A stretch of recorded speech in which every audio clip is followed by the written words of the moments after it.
The Sydney Children's Hospital for 6 or 7 years, and after doing a bit of work with adults, and then I took a break, had my own family and moved to Queanbeyan and got a job working with children at the Community Health Centre. And I think really you can't work with children now in my profession without bumping into autism. And look, with most things, if what I'm doing isn't working well enough or I don't think I know enough about it, then I'd better go and find out. And one of the good things about public practice is that you work with whatever walks in the door. And kids with autism were walking in the door. So, yeah, I'd better find out about it, so I did. Okay. And could you tell us a bit about what you do? What's your profession? Well, I'm an occupational therapist. When I first see children, I look at a parent questionnaire and see what they say are the difficulties, but the range of things that I can and do assess and then work with are fine motor skills, gross motor skills, self-help skills, play skills. They're the relatively easy ones. Then you have the social and the behavioural skills. And so I present skills that are approximately age appropriate or a bit lower depending on what the difficulties are, see where a child is and then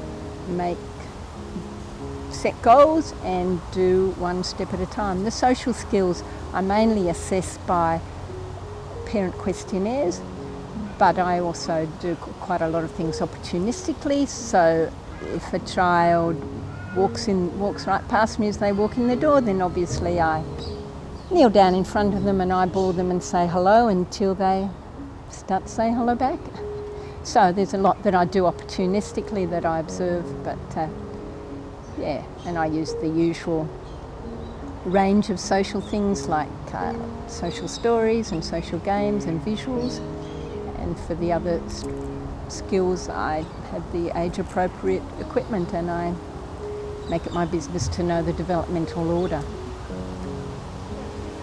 what would you say has been your greatest win so far in your professional life? I don't see things as a great win as much as incremental. So if I'm starting to see a child who's functioning around a year behind, if we can catch up a bit or keep pace, because often kids fall further behind if they've got significant delay, then I see lots of little steps all the time.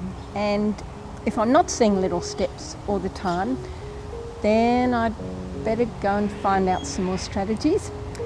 But every now and then I get some really nice surprises. Some kids I've been doing a bit of work with sensory issues with food, and I know I can get away with more than parents can, so I reckon I'm paid to do that. And often kids start trying things and they find that it's not quite as frightful as they thought it was, and every now and then I find a strategy that works really well, but mostly it's lots of little steps every time I see a child.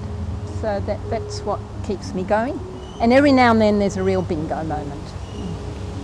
Can you tell us about a bingo moment? Well, yes, a little kid I'm seeing with autism and a few other things besides, who really wouldn't eat much,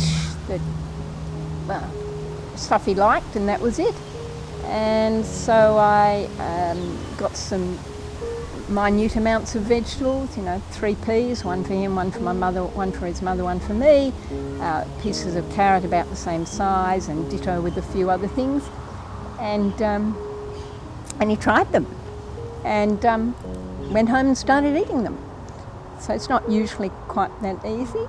A kid who, when he writes, presses so lightly it's like a spider with anorexia. I managed to find, after Googling scratchy things, I managed to find some scratchy picture things, and that's helped him press harder. So little things like that happen all the time, but are part of the pathway to getting where we want to go. And what would be your one piece of advice for someone with the spectrum? Or what's the takeaway message that you want to let people?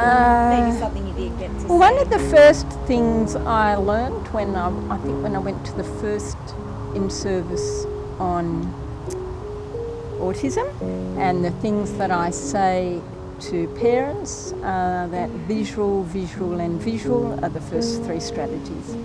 And if it hasn't been communicated visually, you're not really sure if you've made a home run on the communication.